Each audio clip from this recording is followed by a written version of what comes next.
Boaz என்றால் ஒரு சபையை குறிக்கிறது. ஒரு பெண் தன்னுடைய குடும்பத்தை நடத்தணும்னா சபையை தேடணும். ஒரு குடும்பத்தை நடத்தணும் என்று சொன்னா கர்த்தருடைய வார்த்தை தேடணும். அவள் வயலில போய் கதிர்களை பொறுக்கினாலாம். நீங்க ஆண்டவருடைய வார்த்தை சபையிலிருந்து எடுத்துட்டு போகும்போது நீங்களும் சாப்பிடணும், உன் குடும்பத்திற்கு கொடுக்கணும். ஹல்லேலூயா. கர்த்தர் ரொம்ப நல்லவர். ஹல்லேலூயா.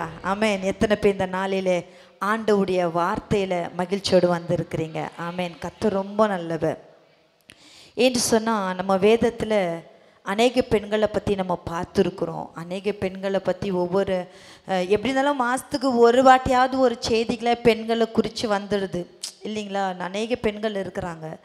ஸோ இந்த நாளில் பெண்களை என்றதை பார்க்கறத விட நம்ம ஒரு காமனாக ஒரு நார்மலாக ஒரு பெண் எப்படி இருப்பா, ஒரு பெண் தன்னுடைய குடும்பத்தை எப்படி காப்பா எப்படி என்று சொல்லி ஒரு சில காரியங்களை நம்ம பார்க்க போகிறோம். ஒரு பெண் ஒரு குடும்பத்தை நடத்தணும் என்று சொன்னால் இந்த உலகத்தில் இருக்கிற பணத்தினாலோ பொருளினாலோ நடத்த முடியாது. ஹல்லேலூயா. எத்தனை பேர் நம்புறீங்க? ஆமென். நடத்தவே முடியாது. ஆண்டவருடைய வார்த்தையினால தான் இந்த குடும்பம் நடத்தும். ஆமென். ஹல்லேலூயா. இந்த வார்த்தை இருக்கு பாருங்க. இந்த இன்னைக்கு சாதாரணமான உலக பெண்களையும் கர்த்தரை அறிந்திருக்கிற பெண்களையும் நம்ம பார்த்தோன்னா, உலக பெண்கள் சொந்த பிள்ளையே கொலை பண்ணி போட்டு போகுது. அற்ப காரியத்துக்காக, சுகத்துக்காக, ஆடம்பரமாக வாழணும், ஜாலியாக வாழணும்னு.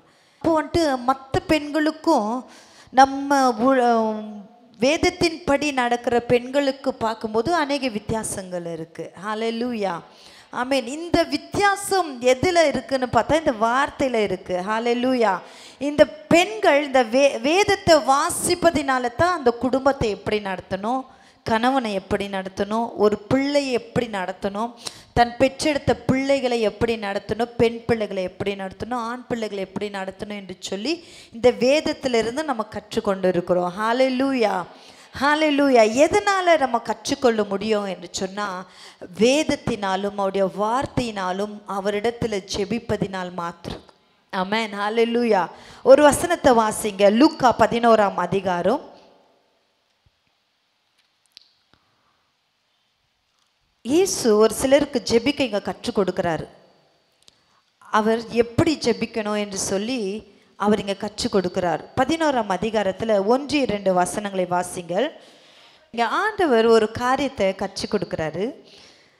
சீஷர்கள் எல்லாம் ஒரு இடத்துல கூடி இருக்கும்போது ஆண்டவர் அவர்களுக்கு கற்றுக் கொடுக்கறது என்ன என்று சொன்னால், யோவான் வந்து கேட்குறாரு, ஆண்டவரே, இந்த சீஷர்களுக்கு நீங்கள் ஜெபம் பண்ணி கற்றுக் கொடுத்தது போல இங்கே இருக்கிற எங்களுக்கும் நீங்கள் போதிக்க வேண்டும் என்று சொல்லி யோவான் சொல்கிறார். அப்போது ஆண்டவராகி இயேசு கிறிஸ்து நல்ல அருமையான ஒரு ஜெபத்தை, இந்த ஜெபத்தை நம்ம எப்பொழுதும் செய்யணும்.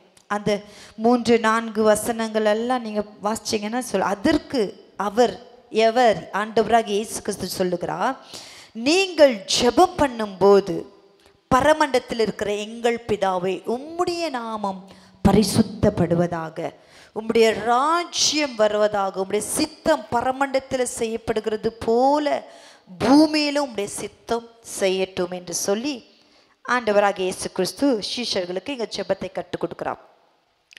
கர்த்தருடைய வார்த்தை சொல்லுகிறது, அவர் பேசினது போல இந்த உலகத்தில் ஒருவரும் அவருடைய இந்த வேதத்துள்ள வார்த்தையை அற்புதமும் ஒருவரும் பேசினது இல்லையா.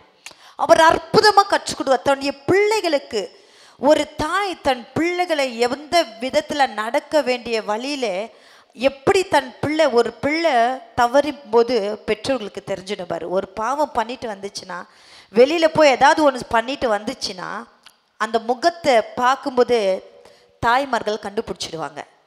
டேய், என்னடா பண்ணிட்டு வந்த, ஏதோ நீ பண்ணிட்டு வந்திருக்கிற. பெண்கள் ஏதாவது ஒரு பொட்டப்புள்ள ஏதாவது ஒன்று பண்ணிட்டு வந்துச்சுன்னா தாய்மார்ங்க கண்டுபிடிச்சிடுவாருங்க. அதுதான் குடும்பஸ்ரீ தன் குடும்பத்தை நடத்த வேண்டிய விதத்தில் கவனமாக நடத்துகிறா. ஆண்கள் வந்துட்டு சம்பாரிச்சு எடுத்துகிட்டு வந்து கொடுப்பாங்கங்க. அவங்களுக்கு என்ன குடும்பம், அவங்க ஓடுதல்லாம் தன்னோட பிள்ளைகளை கடைசி வரைக்கும் தன் பிள்ளைகளை பாதுகாக்கணும், மனைவியை பாதுகாக்கணும், அவங்க நல்ல ஒரு ஸ்டேட்டில் ஒரு நல்ல ஒரு ஸ்டேட்டஸில் நல்லா இருக்கணும் என்று சொல்லி ஆண்கள் ஓடுறாங்க. புருஷமார்ங்க ஒவ்வொரு நாளும் ஓடி தன் பிள்ளைகளையோ தன் கணவனையும் பிள்ளைகளையும் ஒரு நல்ல ஸ்தானத்தில் வைக்கணும் என்று சொல்லி பிரயாசப்படுகிறாங்க. ஆனால் மனைவிமார்கள் தன் குடும்பத்தை நடத்த வேண்டிய விதத்துல நடத்துறாங்க. அது யார் கற்றுக் கொடுக்குது என்று சொன்னா ஆண்டவர் இந்த வேதத்தின் மூலமாக நமக்கு கற்றுக் கொடுக்கிறார். ஹல்லேலூயா. யோவான் எழுதின சுவிசேஷம் 7ஆம் அதிகாரத்துல 45-46 வசனத்தை நீங்க வாசிச்சீங்க என்று சொன்னா இங்க மிகவும் அழகாய் சொல்லப்படுகிறது. சேவர்கள் பிரதித்திரமாக அந்த மனுஷன் பேசுகிறது போல ஒருவனும் ஒரு காலமும் பேசினதில்லை. ஆமென். ஹல்லேலூயா. ஒருவரும் ஒரு காலமும் என் ஆண்டவராகிய இயேசு கிறிஸ்து பேசினது போல ஒருவரும் பேசினதில்லை. ஹல்லேலூயா. ஹல்லேலூயா. அவரை குறித்து நற்சாட்சி பூமி எங்கும் பரவினது. லூக்கா 4ஆம் அதிகாரத்துல நீங்க வாசித்தீங்க என்று சொன்னா 22ல எல்லாரும் அவருக்கு நற்சாட்சி கொடுத்து அவருடைய வாயிலிருந்து புறப்பட்ட கிருபையுள்ள வார்த்தைகளை குறித்து ஆச்சரியப்பட்டு இவன் யோசேப்பின் குமாரன் அல்லவா என்றார்கள். கிருபையுள்ள வார்த்தை பேசினார் ஆண்டவராகிய இயேசு கிறிஸ்து. இன்னைக்கு நம்ம எப்படி பேசுறோம்? ஆமென். ஹல்லேலூயா. நம்முடைய வாயிலிருந்து கிருபையுள்ள வார்த்தைகள் புறப்படணும். பெண்களுடைய வாயிலிருந்து அற்புதமான வார்த்தைகள் புறப்படணும். சாபமான வார்த்தை அல்ல. ஒரு குடும்பத்தை நடத்துகிற பிள்ளைங்க, ஒரு குடும்பத்தை நடத்துகிற ஒரு ஸ்திரீ எப்படிப்பட்ட பேசணும்? வாயிலிருந்து வார்த்தை புறப்படணும்னா கிருபையுள்ள வார்த்தை புறப்பட்டுச்சா? ஆண்டவராகிய இயேசு கிறிஸ்து வாயிலிருந்து கிருபையுள்ள வார்த்தைகள் புறப்பட்டது. அதை கண்டு ஜனங்கள் ஆச்சரியப்பட்டார்கள். ஆமென். ஹல்லேலூயா. ஆச்சரியப்படத்தக்கதான இருக்கிற வார்த்தை தான் ஆண்டவராகிய இயேசு கிறிஸ்துவின் வார்த்தை. ஆமென். இங்க ஒரு சகோதரியை பத்தி நம்ம பார்க்கலாம். அவள் மிகவும் குணசாலியா இருந்தா. ஆமென். பக்கத்தில் இருக்கிறவங்களை பார்த்து ஒரு 2 பேரை பார்த்து சொல்லுங்க, இங்க வாங்க, அந்த பக்கத்தில் இருக்கிற நீ குணசாலி. ஒரு 2 பேருக்கு கை ஷெக்கன் பண்ணி சொல்லுங்க, குணசாலி. ஆமா, நீங்க ரொம்ப குணசாலி.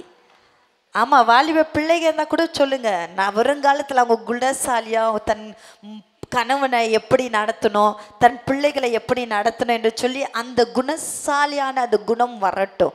ஐ மீன் ரூத் 2ஆம் அதிகாரத்துல எடுத்துக்கொள்ளுங்க. இங்க ஒரு பெண்மணியை பார்க்கிறோம். இந்த அதிகாரத்துல 3 பெண்மணிகளை குறித்து நம்ம பார்க்கிறோம். எல்லாருக்கும் தெரியும் நகோமி, ஓர்பால், ரூத்தை பத்தி இல்லைங்களா? அந்த 2ஆம் அதிகாரத்துல 17வது வசனத்தை வாசிங்க. அப்படியே அவள் சாயங்காலம் மட்டும் வயலிலே கதிர் பொறுக்கினாள். பொறுக்கினதை அவள் தட்டி அடித்து தீர்த்த போது அது ஏறக்குறைய ஒரு மரக்கால் வார் கோதுமை கண்டது. அவள் அதை எடுத்து கொண்டு போய் ஊருக்குள் வந்தாள். அவள் பொறுக்கினதை அவளுடைய மாமி பார்த்தாள். திரும்பி சாப்பிட்டு மீதியாக வைத்ததையும் எடுத்து அவளுக்கு கொடுத்தாள். இங்க ஒரு அழகான ஒரு வார்த்தையை பார்க்குறோம். என்ன என்று சொன்னா, நகோமி, ஓர்பால், நகோமிக்கு கணவன் இறந்துட்டாரு. 2 பிள்ளைங்க. ஓர்பாலும் ரூத்தும் தன்னுடைய பிள்ளைகளுக்கு அவங்க திருமணம் செய்து கொடுக்குறாங்க. திருமணம் செய்த பிறகு அவருடைய 2 பிள்ளைகளும் மரித்து போனாங்க, இறந்துட்டாங்க. ஓர்பால் சொல்றா, நகோமி பார்த்து சொல்றா, 2 மருமகளையும் அழிச்சிட்டு, அதுல 1 அதிகாரத்துல நீங்க போய் வாசித்தீங்கன்னா தெரியும், இனிமேல் உங்களுக்கு சந்ததி கொடுக்க இல்லை. ஏன்னு சொன்னா இதுக்கு மேல நீங்க காத்திருக்கிறது வேஸ்ட்.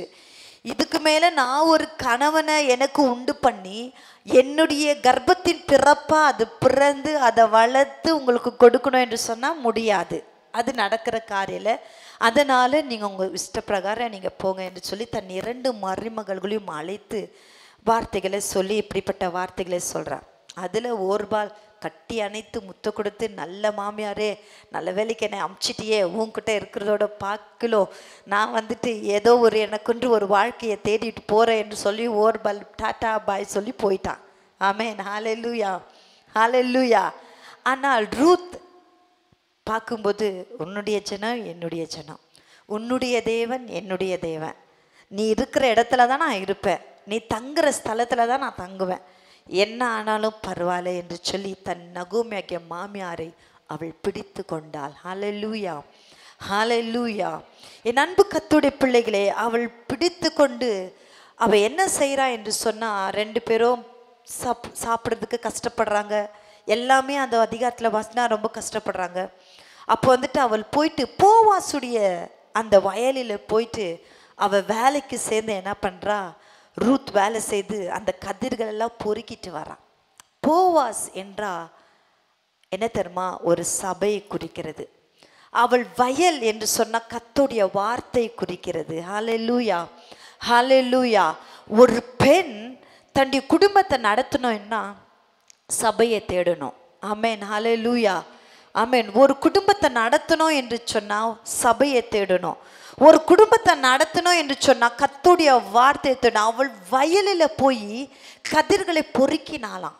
பொறுக்கின ஆலயத்திற்கு வந்தால் அந்த வார்த்தையின் மீது கவனமாக இருக்கணும். கவனமாக இருந்து அந்த வார்த்தை நிமித்தமாக தன் குடும்பத்தை நடத்த முடியும். அவள் போறா, எடுத்துட்டு போண்டு அவள் சாப்பிட்டது மாத்திரம் இல்லாமல் தன் குடும்பத்திற்கும் கொடுக்கிறார். என் அன்பு அருமையான பிள்ளைகளே, நீங்கள் ஆண்டவருடைய வார்த்தை சபையிலிருந்து எடுத்துட்டு போகும்போது நீங்களும் சாப்பிடணும், உன் குடும்பத்திற்கு கொடுக்கணும். ஹல்லேலூயா. உன் பிள்ளைகளுக்கு கொடுக்கணும், உன் பிள்ளைக்கு போதிக்கணும். ஒரு பிள்ளைய ஒரு தாய் போதிக்காம விட்டா அந்த பிள்ளை சீர்கெட்டு போயிடும். ஆமே, என் பிள்ளை இன்னைக்கு உலகம் பெருகிடுச்சு, இன்டர்நெட் பெருகி போச்சு. எவ்வளோ மொபைலில் எவ்வளோ நல்ல காரியங்கள் இருக்கிறதோ அவ்வளோ கெட்ட காரியங்களும் இருக்குது. இதில் நல்ல காரியங்களும் இருக்குது, கெட்ட காரியங்களும் இருக்குது. இன்றைக்கி பிள்ளைங்க எதை சூஸ் பண்ணுறாங்கன்னா கெட்டதை தான் சூஸ் பண்ணுறாங்க. இன்றைக்கி உலகத்தில் அநேக பெண்கள், அநேக வாலிப பெண்கள் கெட்டதை தான் சூஸ் பண்ணுறாங்க, நல்லது எடுக்கிறதில்ல. ஆமே, இப்போது ஒரு காரியத்தை சொல்கிறேன். சீரியல் எத்தனை பேர் பார்க்குறீங்க? அந்த சீரியலில் எதாவது ஒரு நல்லது நடக்குதா? நல்ல காரியங்கள் இருக்கா? ஒன்றுமே இல்லை. ஒரு ஆம்பளைக்காக 2 பேர் அடிச்சுக்குவாங்க, ஒரு புருஷனுக்காக 2 பேர் அடிச்சுக்குவாங்க. அந்த குடும்பத்தை எப்படி சீரழிக்கலாம், இந்த குடும்பத்தை எப்படி சீரழிக்கலாம், அந்த மருமகளை எப்படி இந்த வீட்டை விட்டு ஓடலாம், இந்த மாமியாரை எப்படி நம்ம வேதனைப்படுத்தலாம், துக்கப்படுத்தலாம். இதுதான் நடக்குது இல்லையா? யாராவது நான் சிரிக்கிறத பார்த்தா இங்கே நிறையா பேர் சீரியலில் பார்க்குறீங்கன்னு நினைக்கிறேன். நல்லது எடுத்துக்கோங்களுங்க, வேண்டாம் ரீட்டாவா. ஹல்லேலூயா. சீரியல் ரொம்ப குடும்பத்தை சீரழிக்கிற காரியம். சீரியல் சீரழிச்சிடும். ஆமென், ஹல்லேலூயா. வேதத்தை வாசிங்க. ஆமென், ஹல்லேலூயா. குடும்பத்தை எப்படி நடத்தணும் என்று சொல்லி இதில் இருக்குது. சரி, நம்ம இந்த மார்ச் 8 நல்லா உமன்ஸ் டே, பெண்கள் தினம். எதுக்காக இந்த மார்ச் 8 வந்துச்சு தெரியுங்களா? எதுக்கு வந்துச்சுன்னே தெரில. ஏதோ 8 சொன்னாங்க, அதில் நாங்கள் ஏதோ உமன்ஸுன்ட்டுன்னு எங்களுக்கு ஒரு பேரை வச்சாங்க. அதனால நாங்கள் வந்துட்டு இது கொண்டாடுறோம். ஆமேன். இதில் ஒரு பெரிய சரித்திரமே அடங்கி இருக்கு. ஆமேன், ஹல்லேலூயா. மார்ச் 8 வந்து இந்த உலகத்தில் ஒரு பெண்களுக்கு முக்கியமான ஒரு சந்தோஷம் எதில் தெரியுமா இருக்குது? ஒவ்வொரு பெண்களுக்கும் அற்புதமான காரியம் என்னன்னு தெரியுமா? ஆமேன். எப்போ உங்கள் இருதயம் சந்தோஷப்படுதோ அப்போ தான் ஒரு பெரிய மாற்றம். ஹல்லேலூயா. உங்கள் இருதயத்தில் எப்போ ஒரு சந்தோஷம் வருதோ, எப்போ ஒரு புத்துணர்ச்சி வருதோ, இந்த இருதயத்தில் எப்போ ஒரு பிரமிக்கத்தக்கதான ஒரு காரியம் உங்கள் குடும்பத்தில் நடக்கிறதோ அப்போ தான் பெண்களுடைய வாழ்க்கையில் ஒரு அற்புதமான நாள். ஹல்லேலூயா, ஹல்லேலூயா. நீங்கள் எப்போ ஒரு சுதந்திரமாக இருக்க முடியும்னா உன் இருதயத்தில் ஒரு சந்தோஷம் வரும். உன் பிள்ளைகளை குறித்து, உன் பிள்ளை ஒரு நல்லா வாழ்கிறாப்பா, அப்பா என் பிள்ளை நல்லா வாழ்கிறா, எனக்கு ஒரு சந்தோஷம், சுதந்திரம். ஒவ்வொரு பெற்றோர்களுக்கும் வரோம் பாரு இந்த இடத்துல ஒரு சுதந்திரம். ஆமேன். ஒரு பிள்ளை நல்லா படிச்சிட்டால்னா நல்ல மார்க், மம்மி ஓடி வருவா, மம்மி நான் நல்ல மார்க் எடுத்துட்டேன். ஹல்லேலூயா. அப்போ ஒவ்வொரு தாயாருக்கும் இருக்கிற பாருங்க ஒரு சந்தோஷம். ஆமேன். அவங்களுக்கு கோடி ரூபாய் குத்தா கூட அந்த சந்தோஷம் கிடைக்காது. ஹல்லேலூயா. அப்போ வரும் ஒரு சுதந்திரம். எப்போ உன் உன் பிள்ளைங்க நல்ல ஒரு வின் பண்ணி ஒரு பிரமிக்கத்தக்கதாக ஒரு ஆச்சரியமா அப்படியே ஒரு கப்பை தூக்கிட்டு பிரைஸை வாங்கிட்டு ஓடி வராங்களோ அப்போ இருக்கும் ஒவ்வொரு தாயாருக்கும் இங்கே சுதந்திரம். ஆமேன், ஹல்லேலூயா. அப்போ நடக்க ஒரு அற்புதம். ஹல்லேலூயா. நல்லா கரங்களை தட்டி மார்ச் 8 நீ நல்லா கையை தட்டு. நல்ல ஆண்டவன் நமக்கு உரிமை கொடுத்துருக்கிறாரு. ஆமேன், ஹல்லேலூயா. எவ்வளோ நல்ல தேவன். என் அன்பு கர்த்தருடைய பிள்ளைகளே, வேதத்தில் அநேக காரியங்களை நம்ம நல்லா பார்க்க முடியும்.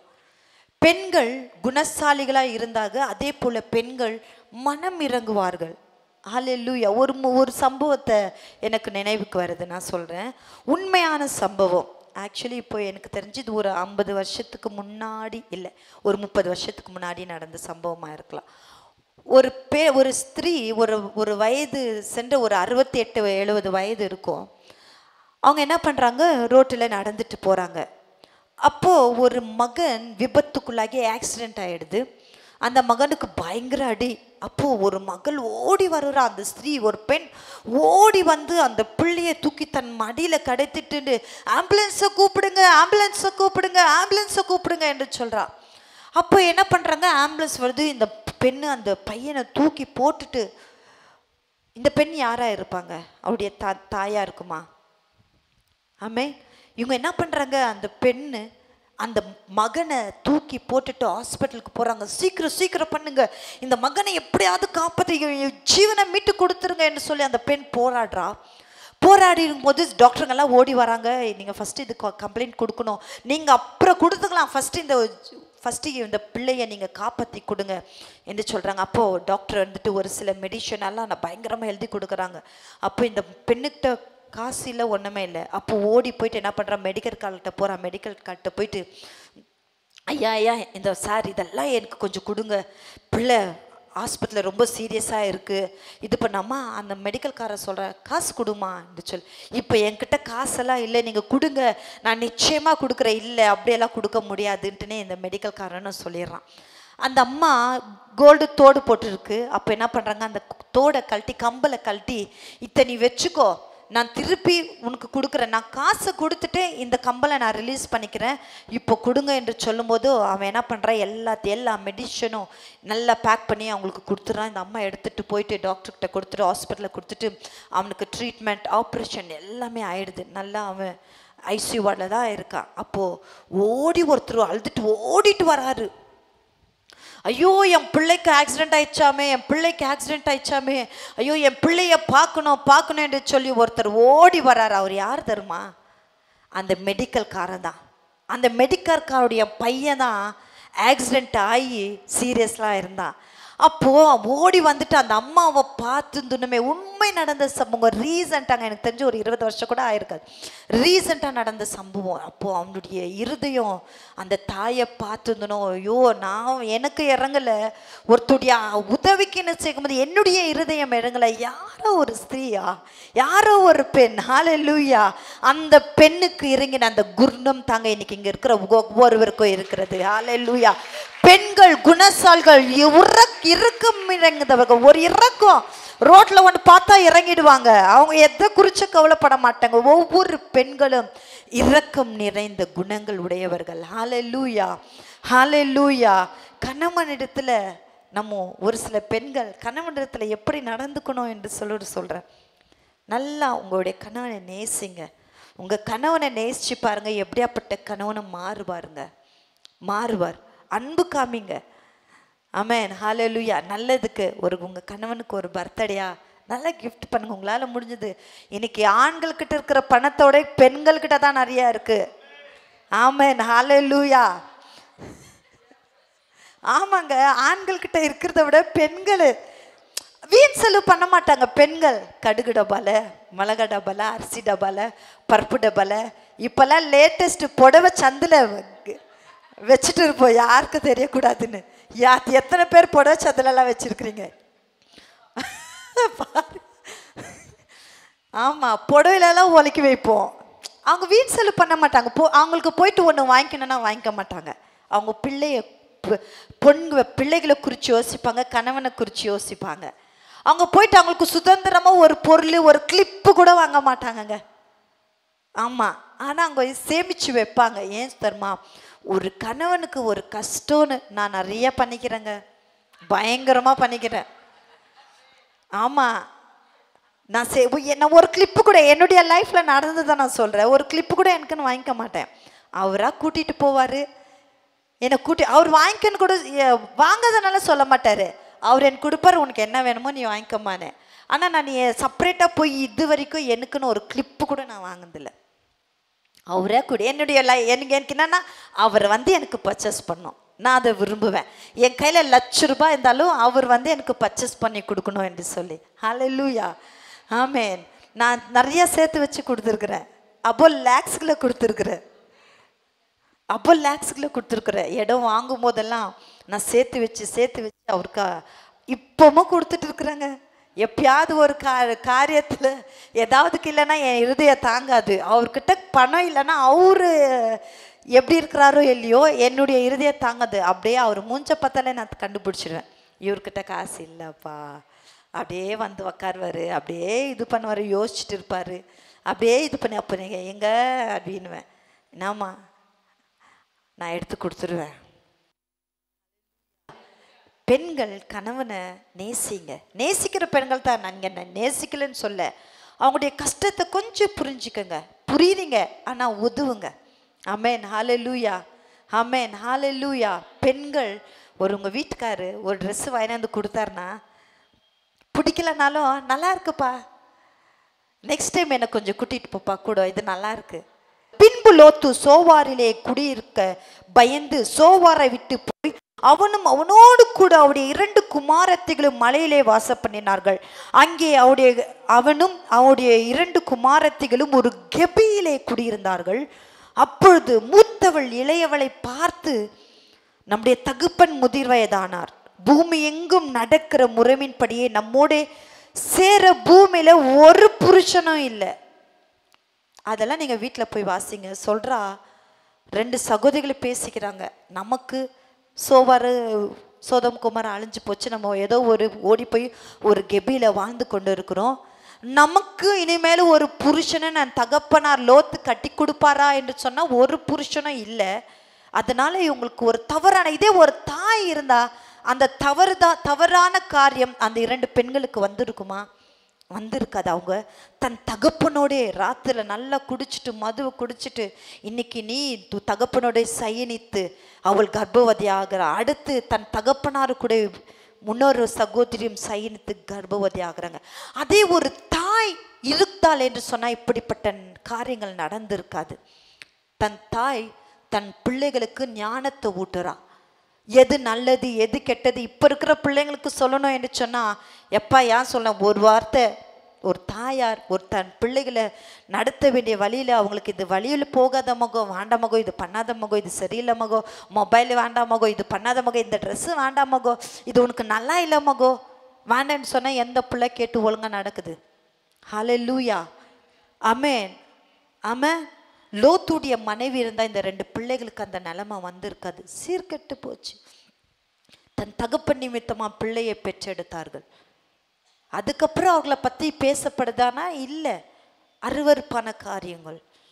ஆமென், ஹல்லேலூயா. என் அன்பு கர்த்தருடைய பிள்ளைகளே, அநேக காரியங்கள் நம்ம பார்க்கணுன்னா அநேக காரியங்களை பார்க்கலாம். ரெபேக்காள், அவள் ஒரு மகா ரூபவதி.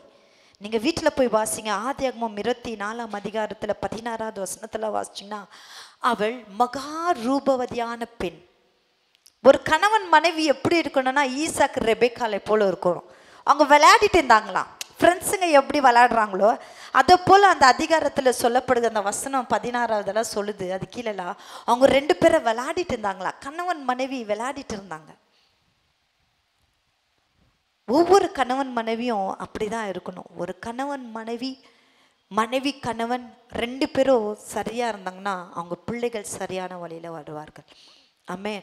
இன்னைக்கு ஒவ்வொரு பெண்களுக்கும் அநேக பொறுப்புகள் இருக்கு, அநேக பாரங்கள் இருக்கு. எல்லாம் முடியணும் என்று சொன்னால் இல்லை. எல்லாரும் சொல்லுவாங்க, ஒரு பொண்ணை பெற்று கட்டி கொடுத்துட்டு அது அந்த பொண்ணை திருமணம் பண்ணி கொடுத்துருந்தோன்னா முடிஞ்சிச்சா என்று சொன்னால் நிச்சயமாக முடியாது. ஆமென். ஒரு பெண்ணை கட்டி கொடுத்துறப்பா, இந்த பெண்ணுக்கு என் பொண்ணுக்கு திருமணம் ஆயிடுச்சுப்பா, எனக்கு ஒரு பெரிய பொறுப்புலேருந்து நான் விடுதலை ஆயிட்டேன் என்று சொன்னால் இல்லை. அந்த பெண்ணு எப்போ உன்னுடைய பாரம் குறையுது என்று சொன்னால், பாரம் சொல்லக்கூடாது, இது ஒரு நல்ல ஒரு காரியம். ஒரு பெண்கள் அந்த அன்பு அந்த பொறுப்பு எப்படின்னா, அந்த பெண்கள் பெண்ணுக்கு திருமணம் கட்டி கொடுத்துட்டா முடிஞ்சிச்சு இல்லை, நம்ம கட்டையில் போகிற வரைக்கும் நம்மளுக்கு அந்த பாரம் தான். ஆமென், ஹல்லேலூயா, ஹல்லேலூயா. நம்ம மண்ணுக்குள்ளே போகிற வரைக்கும் தன் பிள்ளையை குறித்து, பொண்ணை குறித்து, பையனை குறித்து, கணவனை குறித்து பெண்களுக்கு எப்பவுமே இருக்கும். அதுதான் அநேக பாருங்கள், அநேக நாடுகள் எல்லாம் இந்தியன்ஸ் உமனை ரொம்ப ரெஸ்பெக்ட் பண்ணுவாங்க, ரொம்ப ரெஸ்பெக்ட் பண்ணுவாங்க. மதிப்பு, எதில் மதிப்பு வருது? ஹல்லேலூயா. இப்போ பாருங்கள், ஒரு ஷால், இப்போ நான் கெஸ்ட்டாக வர்ற ஒரு இடத்துக்கு போகிறேன், ஆல்ரெடி நான் நல்ல உடைகளை உடுத்திட்டு இருக்கிறேன், நல்ல சாரி கட்டிட்டு இருக்கிறேன், நீட்டாக இருக்கிறோம். ஆனாலும் ஒரு ஷால் போட்டு கனப்படுத்துகிறாங்க. அந்த கனம் எதற்குரியதுன்னா, நல்லா துணி தான் அதெல்லாம் போட்டா இல்லையா. அதே போல் இந்திய பெண்களுக்கு ரெஸ்பெக்ட் இருக்குது. இதே நீ ஒரு நல்ல ஒரு நல்ல பெண் மீது தான் அநேக கண்கள் போகும். இதே ஒரு ஊரை சுற்றிட்டு இருக்கிறது, அருவருப்பா ட்ரெஸ்ஸை போட்டுக்குது, அந்த பெண்ணுங்கள் மீதெல்லாம் கண்ணு போதா பாருங்க? எவனுக்கும் கண்ணு போகாது. எந்த பெண்கள் குடும்ப ஸ்திரீயா அழகா நீட்டா இருக்கிறவங்களோ அந்த பெண்களுக்கு மீது தான் அநேகருடைய கண்கள் போகும், அநேகருடைய வாலிபருடைய கண்கள் போகும், அநேக ஆண்களுடைய கண்கள் போகும். ஆமாம். அதே ஒரு பெண் அருவருப்பா ட்ரெஸ்ஸு போட்டுட்டு அருவருப்பா இருக்கிற பெண் மீது அந்த கண்ணு போனால் அதுக்கு மேலெல்லாம் அந்த கண்ணே போகாது. அப்போ ஒரு மரியாதை எதில் வருது என்று சொன்னால், நாம் அலங்கரிக்கிற அந்த உடையில் பெண்களுக்கு மதிப்பு கொடுக்கிறது. ஹல்லேலூயா, ஹல்லேலூயா. என் அன்பு கர்த்தருடைய பிள்ளைகளே, நான் ஒரு காரியத்தை சொல்கிறேன். என்னென்னா, நீங்கள் விசேஷித்தவர்களாக இருக்கிறீங்க. ஆமாம். நீங்கள் ரொம்ப பாக்கியவதிகளாக இருக்கிறீங்க. நீங்கள் ரொம்ப பாக்கியவதிகள். ஆண்டவர் சொல்கிறாரு, விசேஷித்தவாள், நீ விசேஷித்தவள், நீ கர்த்தரால் ஆசீர்வதிக்கப்பட்டவள். மரியாதை பார்த்து சொல்றா, நீ கர்த்தரால் ஆசீர்வதிக்கப்பட்டவள். ஆமென், ஹல்லேலூயா. வேதத்தில் அநேக ஸ்திரீகள் சண்டை போட்டுக்கிட்டவங்களும் இருக்கிறாங்க, ஒற்றுமையாக இல்லாதவங்களும் இருக்கிறாங்க. சாலமோன் காலத்தில் பார்க்குறோம், ஒரே ஸ்திரீங்க ஒரே வீட்டில் படுத்துட்டு 2 பிள்ளைகளோடு கூட ஒரு பிள்ளை மீது தூக்கத்தில் காலை போட்டு பிள்ளை செத்து போய் 2 பேரை சண்டை போட்டுக்கிறவங்களும் இருக்கிறாங்க. அதே போல் நல்ல குடும்ப பெண்களுமா கூட வேதத்தில் இருக்கிறாங்க. ஒற்றுமையை குறிக்கிறது, நல்ல குணங்களை குறிக்கிறது, நல்ல வழிகளை நடத்துகிற பெண்கள். ஹல்லேலூயா, ஹல்லேலூயா. மார்த்தாள் எடுத்துட்டா ஒரே வீட்டில் தான் இருக்காங்க. ஆனால் மார்த்தாள் சொல்கிற, ஆண்டவர் வரும்போது, ஆண்டவரே என் சகோதரி வந்து எனக்கு உதவி செய்யும்படி அவளை நீங்கள் கொஞ்சம் அனுப்புங்க. மரியாள் சொல்கிறா, மரியாள் எப்பொழுதும் நல்ல பங்கை பெற்றுக்கொண்ட ஆண்டவருடைய வார்த்தையை கேட்கும்போது தான் அவளுக்கு நல்ல பங்கு. ஹல்லேலூயா. நீங்கள் எப்போ ஆண்டவருடைய வார்த்தையை கேட்டு இந்த வேதத்தின்படி நீங்கள் நடக்கிறீங்களோ உங்களுக்கு நல்ல பங்காக கர்த்தர் இருக்கிறார். ஹல்லேலூயா. என் அன்பு கர்த்தருடைய பிள்ளைகளை, இந்த நாளிலே நீங்கள் கூடி வந்திருக்கிற ஒவ்வொரு பெண்களும் விசேஷித்தவர்கள். இன்னும் குடும்பத்தை தாங்குறீங்க, இன்னும் ஓடுறீங்க, இன்னும் சம்பாதிக்கிறீங்க. ஏன்? தன் கணவனை நடத்த, நான் பிள்ளைகளை ஒரு நல்ல வழியில் என் பிள்ளை வளரணும்ப்பா, என் பிள்ளை ஒரு நல்ல வழியில் இருக்கணும் என்று சொல்லித்தான் இன்னைக்கு அமர்ந்து கொண்டிருக்கிற பெண்கள் நீங்கள் எல்லாரும் விசேஷித்தவர்கள். ஹல்லேலூயா, ஆமென், ஆமென். யாக்கோபு எடுத்துட்டேன்னா, அவன் ஆண்டவருடைய சமூகத்தில் அவனுக்கு அநேக சொத்து சுகம் எல்லாமே இருந்துச்சு, வேலையாட்கள் இருந்தார்கள். நீங்கள் ஆதியாகமத்தில் எடுத்துக்கிட்டே என்று சொன்னால் அவனுக்கு வேலையாட்கள் இருந்தாங்க. அவன் ஈசா 400 பேரோடு தன்னை கொல்ல வரான், என் சகோதரன் என் அண்ணன் என்னை கொல்ல வரான் என்று சொல்லும் போது அவன் வேலையாட்களை கூப்பிடல, அவனுக்கு இருக்கிற இன்ஃப்ளூயன்ஸை யூஸ் பண்ணல, அவன்கிட்ட இருக்கிற பொருள் வேலையாட்களை யூஸ் பண்ணல. அவன் ஓடுற ஆண்டவருக்கு முன்பதாக ஆண்டவருடைய காலை பிடித்து கொண்டு, ஆண்டவரே நீர் என்னை ஆசீர்வதித்தால் ஒழிய நான் உண்மை விடப்பா. ஆமென். நீ அங்கே முழங்கால் படி இட்டு ஜெபிக்க அங்கே ஏசாவுடைய இருதயம் மாறினது. ஹல்லேலூயா. நீங்கள் இன்னும் உங்கள் கணவனோடு போராடிட்டே இருக்கிறீங்களா? வேண்டாம், ஆண்டோடைய பாதத்தை பிடிங்க. இன்னும் உங்கள் பிள்ளைகளுக்கு போதிச்சுட்டு இருக்கிறீங்க, இன்னும் என் பிள்ளை அதே வழியில தான் இருக்கிறான், அவன் செய்கிற காரியம் எனக்கு பிடிக்கல, அவன் செய்கிற நடவடிக்கை எனக்கு பிடிக்கல என்று சொல்லி நீங்கள் இன்னும் பிள்ளைகிட்ட பேசிட்டே இருந்தால் அந்த பிள்ளை அதே காரியத்தான் செய்யும். பிள்ளைகளோடு போராடினது போதையா? உன் கணவனோடு போராடினது போதும். ஆமென். ஆண்டவரோடு போராடுங்க, கர்த்தர் மாற்றுவார். ஹல்லேலூயா. ஏசா ஓடி வந்து இவன் பயந்து போயிருந்தான். யாக்கோபு அவளைத்தான் என்ன போட்டு தள்ளிட்டாங்க அப்போ. ஏன்னா எல்லா ஆசீர்வாதத்தோ ஏசா போல ரோமத்தை போற்றுக்கொண்டு தோலை போற்றுக்கொண்டு ரோமம் அவன் முடி, அவனுடைய சரீரெல்லாம் ஏசாக்கு முடியாக இருக்கும். தன்னுடைய ஆசீர்வாதத்தை, தன் தகப்பனுடைய ஆசீர்வாதத்தை பெற்றுக்கொள்ளணும் என்பதற்காக யாக்கோபு என்ன பண்ணுற, தன் அண்ணனை போல உடையை உடுத்தி கொண்டு வந்து அவன் எல்லா ஆசீர்வாதத்தை பெற்று கொண்டான். அவன் ஏசா போய் கேட்குறான், என் தகப்பனே ஒரு ஆசீர்வாதம் கூட எனக்கு இல்லையே, எல்லாத்தையும் யாக்கோபுக்கு ஆசீர்வதித்து விட்டீங்களே, எனக்கு ஒரு ஒன்றுமே இல்லையா? ஹல்லேலூயா. வெறும் கையாய் கடந்து போன யாக்கோபுக்கு பல ஆசீர்வாதங்களை கண்டு கர்த்தர் ஆசீர்வதித்தார். ஹல்லேலூயா, ஹல்லேலூயா.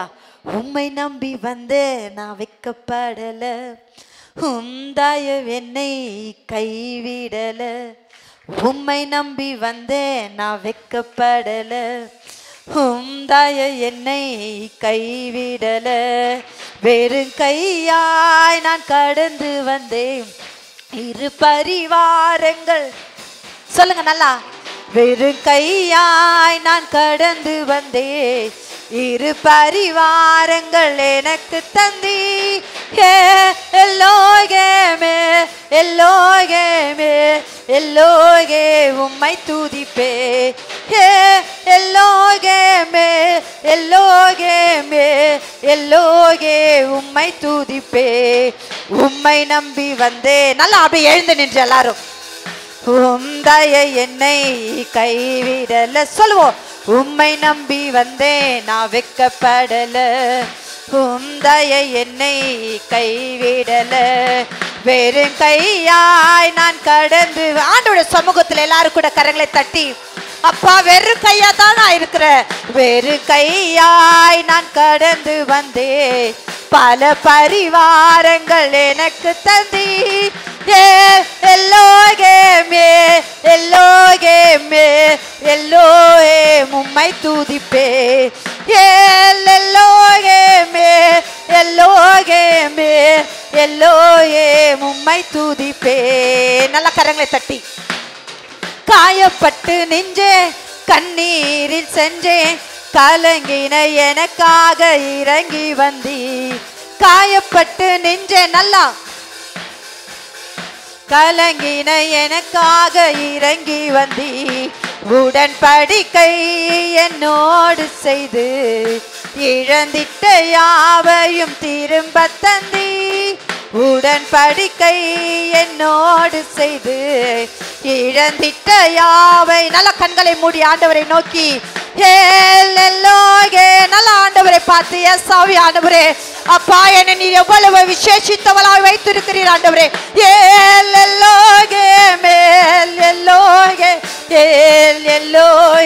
உம்மை துதிப்பே.